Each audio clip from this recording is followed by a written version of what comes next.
ಕಾರಣ ಏನಪ್ಪಾ ಅಂತಂದ್ರೆ, ಈ ದಿವಸ ದೇವರ ಮಂದಿರಕ್ಕೆ ಬಂದಂತ ನೀನು ನಾನು ದೇವರಿಗೆ ಯಾಕೆ ಆರಾಧನೆಯನ್ನು ಮಾಡಬೇಕು, ದೇವರಿಗೆ ಯಾಕೆ ಸ್ತುತಿ ಮಾಡ್ಬೇಕಪ್ಪ ಅಂತಂದ್ರೆ, ನಮ್ಮ ಜೀವಿತದಲ್ಲಿ ಈ ಲೋಕದಲ್ಲಿ ಏನೇ ಜರುಗಲಿ, ಸಣ್ಣ ಪುಟ್ಟ ಸಮಸ್ಯೆ ಆಗಿರ್ಲಿ, ಸಣ್ಣ ಪುಟ್ಟ ಒಂದು ಅವಮಾನಗಳು, ನಿಂದೆಗಳು, ಪ್ರತಿಯೊಂದು ಸಂಕಷ್ಟಗಳು, ಕಷ್ಟಗಳನ್ನು ಯಾವುದೇ ಒಂದು ನಮ್ಮ ಜೀವಿತದಲ್ಲಿ ಉಂಟಾದಂಥ ಸಮಯದಲ್ಲಿ, ದೇವರು ನಂಬಿದಂಥ ನಮ್ಮ ಜೀವಿತದಲ್ಲಿ ಇರುವಂಥ ಪ್ರತಿಯೊಂದು ಸಂದರ್ಭಗಳಿಗೆ ದೇವರಾತನೇನಪ್ಪ ಅಂದ್ರೆ ಪ್ರತಿಕ್ರಿಯಿಸ್ತಾನಂತೇಳಿ ನಾವು ನೋಡ್ತಾ ಇದ್ದೀವಿ.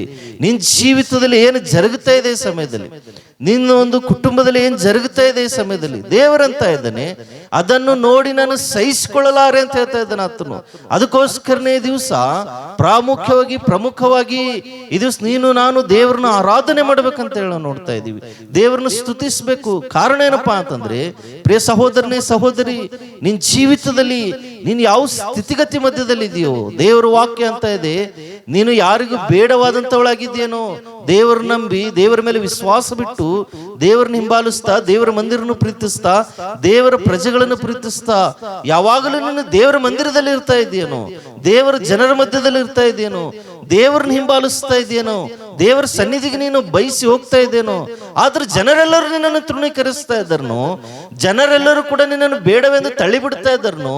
ನಿನ್ನ ರಕ್ತ ಸಂಬಂಧಿಕರಾಗಿರ್ಲಿ, ನಿನ್ನ ಸ್ನೇಹಿತರಾಗ್ಲಿ, ನಿನ್ನ ಆಪ್ತರಾಗ್ಲಿ, ಮಿತ್ರರಾಗ್ಲಿ, ನಿನ್ನ ಜೀವಿತದಲ್ಲಿ ಸಂಬಂಧಪಟ್ಟಂತ ಪ್ರತಿಯೊಬ್ಬರು ಯಾರೇ ಆಗಲಿ, ಅವರು ಬೇಡವೆಂದು ನಿನ್ನ ತಳ್ಳಿಬಿಡ್ತಾ ಇದ್ದಾರನು, ತೃಣೀಕರಿಸ್ತಾ ಇದ್ದಾರನು, ನಿನ್ನ ನೋಡಿ ಅಸಹಿಸ್ಕೊಳ್ತಾ ಇದ್ದಾರನು. ಆದ್ರೆ ದೇವರಂತ ಇದ್ದಾನೆ, ಇದರೆಲ್ಲದರ ಮಧ್ಯದಲ್ಲಿಯೂ ಕೂಡ ನಾನು ಅದನ್ನು ಸಹಿಸೋದಿಲ್ಲ ಅಂತ ಹೇಳ್ತಾ ಇದ್ದಾನೆ. ನಾನು ನಿನ್ನನ್ನು ಏನ್ ಮಾಡ್ತಿದ್ದೀನಪ್ಪ ಅಂತಂದ್ರೆ ಗುಣಪಡಿಸ್ತೀನಿ ಅಂತ ಹೇಳ್ತಾ ಇದ್ದಾನೆ. ಅಷ್ಟು ಮಾತ್ರ ಅಲ್ಲ, ನಾನು ನಿನ್ನನ್ನು ಆಶೀರ್ವದಿಸ್ತೀನಿ ಅಂತ ಹೇಳ್ತಾನೆ ದೇವ್ರ ಮುಂದೆ.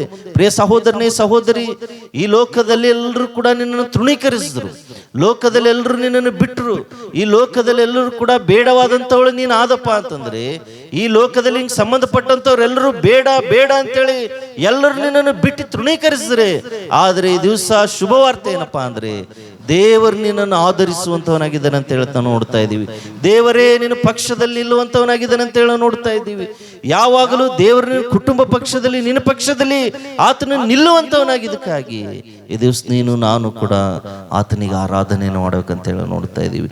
ಏನೋ ದೇವರಿಗೆ ನಂಬಿಕೊಂಡಿದ್ದೀನಂತಂದ್ರೆ, ಈ ಸ್ವಾಮಿಗೆ ನಂಬಿಕೊಂಡಿದ್ದೀನ, ದೇವರಿಗೆ ಆರಾಧನೆ ಮಾಡಕ್ ಪ್ರತಿ ಭಾನುವಾರ ಹೋಗ್ತಾ ಇದ್ದೀನ, ಏನಾಗ್ತದೋ ನನ್ನ ಜೀವಿತದಾಗ ಏನಿಲ್ಲೋ ಅಂತ ಹೇಳಿ ನೀನು ಗೊಂದಲದಲ್ಲಿ ಜೀವಿಸ್ತಾ ಇದೇನೋ, ನೀನು ಅನುಮಾನದಲ್ಲಿ ಜೀವಿಸ್ತಾ ಇದೆಯೇನೋ, ನೀನು ಎಷ್ಟೋ ಪ್ರಶ್ನೆಗಳನ್ನು ಜೀವಿಸ್ತಾ ಇದ್ದೇನೆ, ಏನು ಆಗ್ತದೋ ಆಗಲು ಈ ದೇವರನ್ನ ಕಾಪಾಡ್ತಾನೋ ಕಾಪಾಡೋದಲ್ಲಿ ಅನ್ಕೊಳ್ತಾ ಇದ್ದೇನೋ.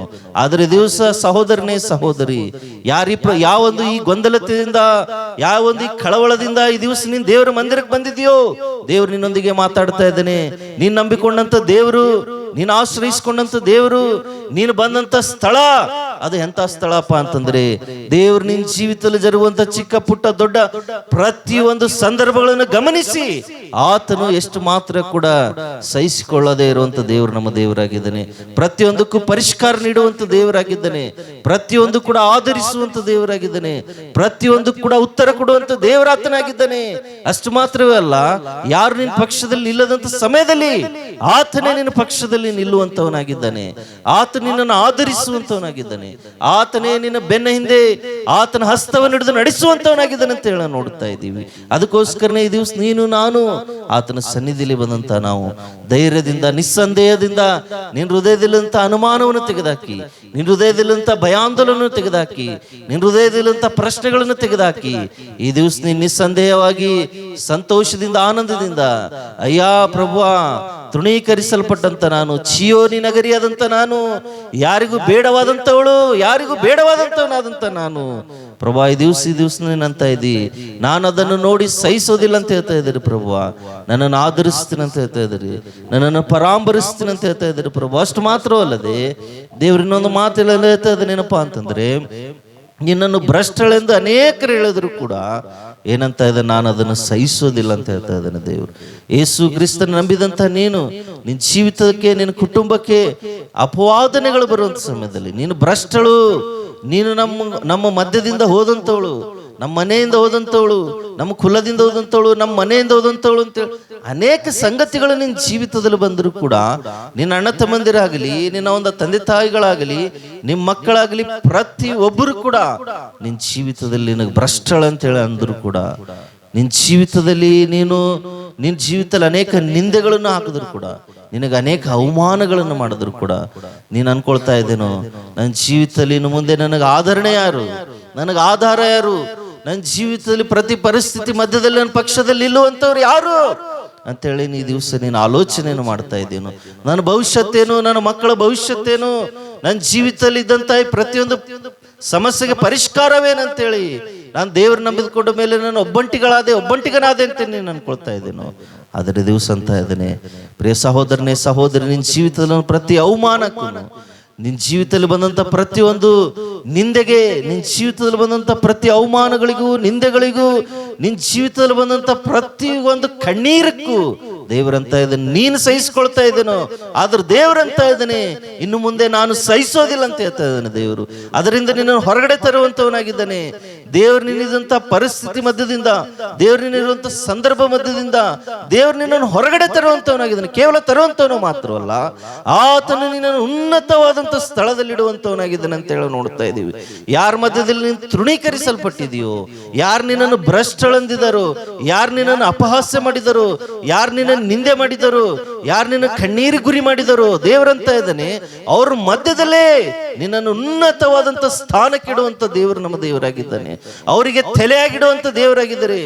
ಅವರಿಗೆ ನೀನು ದಿಕ್ಕು ತೋರಿಸುವಂಥವಳಾಗಿ, ಅವರಿಗೆ ದಾರಿ ತೋರಿಸುವಂಥವರಾಗಿ, ಅವರಿಗೆ ಬೆಳಕಾಗಿ, ಆ ನೀನಿರುವಂಥ ಪಟ್ಟಣದಲ್ಲಿ, ಆ ಇರುವಂಥ ಮನೆಯಲ್ಲಿ, ಆ ಇರುವಂಥ ನಿನ್ನ ಒಂದು ಪ್ರಾಂತ್ಯದಲ್ಲಿ ದೇವರು ನಿನ್ನನ್ನು ಆ ರೀತಿಯಾಗಿ ಮಾರ್ಪಡಿಸುವಂಥವನಾಗಿದ್ದಾನೆ, ಮಾರ್ಪಡಿಸುವಂಥವಳಾಗಿದೆ. ಅದಕ್ಕೋಸ್ಕರನೇ ಈ ದಿವಸ ನೀನು ನಾನು ಆರಾಧನೆಯನ್ನು ಮಾಡಬೇಕು, ನೀನು ನಾನು ದೇವರಿಗೆ ಸ್ತುತಿ ಮಾಡಿಕೊಂಡಿರ್ಬೇಕು. ಆತನನ್ನು ನಂಬಿದಂಥವರು ಎಂದಿಗೂ ಕೂಡ ಆಶಾಭಂಗ ಪಡೋದಿಲ್ಲ ಅಂತೇಳಿ ನೋಡ್ತಾ ಇದ್ದೀವಿ. ಪ್ರಿಯ ಸಹೋದರನೇ ಸಹೋದರಿ, ನೀನು ಪೂಜಿಸುವಂಥ ದೇವರು, ನೀನು ಆರಾಧನೆ ಮಾಡುವಂಥ ದೇವರು ಆತನು ಸಾಧಾರಣವಾದಂಥ ದೇವರಲ್ಲ. ಆತನು ಏನೋ ಮಾಡ್ತಾನ, ಏನೋ ಆಗ್ತದ ಆತನ ಜೀವಿತದಲ್ಲಿ, ಆತನ ಮಾರ್ಗದಲ್ಲಿ ನಡೆದ್ರೆ ನನ್ನ ಜೀವಿತದಲ್ಲಿ ಏನೋ ಸಂಭವಿಸಿದಿಲ್ಲ ಅಂದ್ಕೋತಾ ಇದ್ದೇನೋ. ದೇವರಂತ ಇದ್ದಾನೆ ಇನ್ನು ಮುಂದೆ ನನ್ನ ಸಹಿಸೋದಿಲ್ಲ ಅಂತ ಹೇಳ್ತಾ ಇದ್ದಾನೆ. ಪ್ರತಿಯೊಂದಕ್ಕೂ ನ್ಯಾಯ ನಿರ್ಣಯಗಳನ್ನು ಮಾಡ್ತೀನಿ ಅಂತ ಇದ್ದಾನೆ ದೇವರು. ಪ್ರತಿಯೊಂದಕ್ಕೂ ಕೂಡ ನಾನು ನ್ಯಾಯವನ್ನು ತೀರಿಸ್ತೀನಿ ಅಂತ ಹೇಳ್ತಾ ಇದ್ದಾನೆ ದೇವರು. ಈ ದಿವಸ ಧೈರ್ಯ ತನಕೋ, ಈ ದಿವಸ ನೀನು ಆಧರಣೆ ಅದಕ್ಕೂ ದೇವ್ರ ಮಾತುಗಳನ್ನು ನಂಬು. ಈ ದಿವಸ ದೇವ್ರ ನಿನ್ನ ಜೀವಿತದಲ್ಲಿ ಕಾರ್ಯ ಮಾಡುವಂಥವನಾಗಿದ್ದಾನೆ. ದೇವ್ರನ್ನ ನಾವು ಯಾವುದಾದ್ರೂ ಈ ರೀತಿಯಾಗಿ ನಾವು ಆರಾಧನೆಯನ್ನು ಮಾಡ್ತೀವೋ, ದೇವರು ನಮ್ಮನ್ನೇನು ಮಾಡ್ತಾನಪ್ಪ ಅಂದರೆ ಆಶೀರ್ವದಿಸುವಂಥ ದೇವರಾಗಿದ್ದಾನೆ ಅಂತ ಹೇಳಿ ನೋಡ್ತಾ ಇದ್ದೀವಿ. Hallelujah, hallelujah.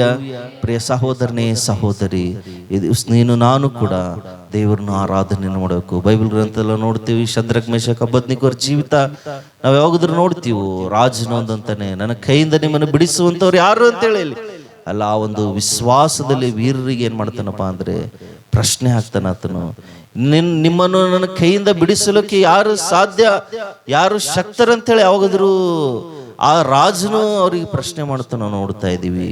ಆ ಮಾತು ಯಾವಾಗಾದ್ರೂ ಯವನಸ್ಥರು ಕೇಳ್ತಾರೋ, ಅಷ್ಟು ಮಾತ್ರ ಅಲ್ಲ, ಪರಲೋಕದಲ್ಲಿರುವಂಥ ದೇವರಿಗೆ ಕೂಡ ಆ ಮಾತನ್ನು ಕೇಳ್ತದೆ ಅಂತೇಳಿ ನೋಡ್ತಾ ಇದ್ದೀವಿ. ಯಾವಾಗಾದ್ರೂ ಕೇಳ್ತದೋ ನಾವು ನೋಡ್ತೀವಿ.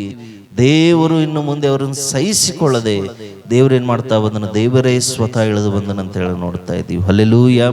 ಆ ರಾಜನಂತ ಇದನ್ನೇ ಬಗ್ನಿಕೆ ಗುಂಡೆ ಹಾಕದಲ್ಲಂತವ್ರು ಮೂವರು, ಆದ್ರೆ ನನಗೆ 4 ಜನಗಳನ್ನು ಕಾಣ್ತಾ ಇದ್ದಾರೆ. ಆತನ ಸ್ವರೂಪ ದೇವ ಸ್ವರೂಪ ಆಗಿದೆ ಅಂತ ಹೇಳಿ ನಾವು ನೋಡ್ತಾ ಇದ್ದೀವಿ. ಓ ಪ್ರಿಯ ಸಹೋದರನೇ ಸಹೋದರಿ, ಈ ದಿವಸ ನೀನ್ ದೇವರ ಸನ್ನಿಧಿಯಲ್ಲಿ ನಿಂತಿ ನೀನ್ ದೇವರಿಗೆ ಈ ರೀತಿ ಆರಾಧನೆಯನ್ನು ಮಾಡದಪ್ಪ ಅಂತಂದ್ರೆ, ಓ ದೇವ್ರು ನಿನ್ನನ್ನು ಆ ಉನ್ನತವಾದಂಥ ಸ್ಥಾನದಲ್ಲಿಡುವಂಥವನಾಗಿದ್ದಾನೆ. ಅಷ್ಟು ಮಾತ್ರವಲ್ಲದೆ ನಿನ್ನನ್ನು ಬಿಡಿಸೋದಕ್ಕೋಸ್ಕರ, ನಿನ್ನನ್ನು ವಿಮೋಚಿಸೋದಕ್ಕೋಸ್ಕರ ಆತನೇ ಸ್ವತಃ ಇಳಿದು ಬರುವಂಥವನಾಗಿದ್ದಾನೆ ಅಂತ ಹೇಳಿ ನೋಡ್ತಾ ಇದ್ದೀವಿ. ಆತನ ನಂಬಿದಂಥ ಪ್ರಜೆಗಳನ್ನು ಆತನ ಎಂದಿಗೂ ಕೂಡ ಒಂಟರಿತನದಲ್ಲಿ ಬಿಡುವಂಥ ದೇವರು ಆತನಲ್ಲ. ಒಬ್ಬಂಟಿಗರನಾಗಿ ಆತನ ಬಿಡುವಂಥ ದೇವರಲ್ಲ.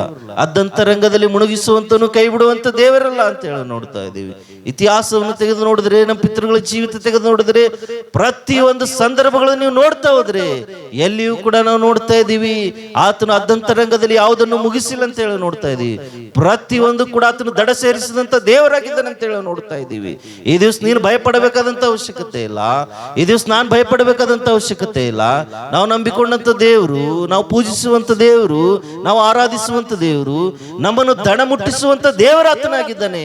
ನಮ್ಮ ಜೊತೆಗೆ ಯಾರು ಇದ್ರು ಕೂಡ, ಯಾರಿಲ್ಲದಿದ್ರು ಕೂಡ, ಕುಟುಂಬಸ್ಥರಿದ್ರು ಕೂಡ, ನಮ್ಮ ತಂದೆ ತಾಯಿಗಳಿದ್ರು ಕೂಡ, ನಮ್ಮ ಮಕ್ಕಳಿದ್ದರು ಇಲ್ಲದಿದ್ರು ಕೂಡ, ಈ ಲೋಕದಲ್ಲಿ ನಮ್ಮ ಜೊತೆಗೆ ಯಾರು ಇದ್ರು ಇಲ್ಲದಿದ್ರು ಕೂಡ, ನಿನ್ನ ಒಂದು ಪರಿಸ್ಥಿತಿ ಮಧ್ಯದಿಂದ ನಿನ್ನ ದಡ ಸೇರಿಸುವಂತವನು, ನಿನ್ನನ್ನು ಗಮ್ಯಕ್ಕೆ ಮುಟ್ಟಿಸುವಂತವನು ನೀನು ನಂಬಿಕೊಂಡಂತ ದೇವರಾಗಿದ್ದಾನೆ.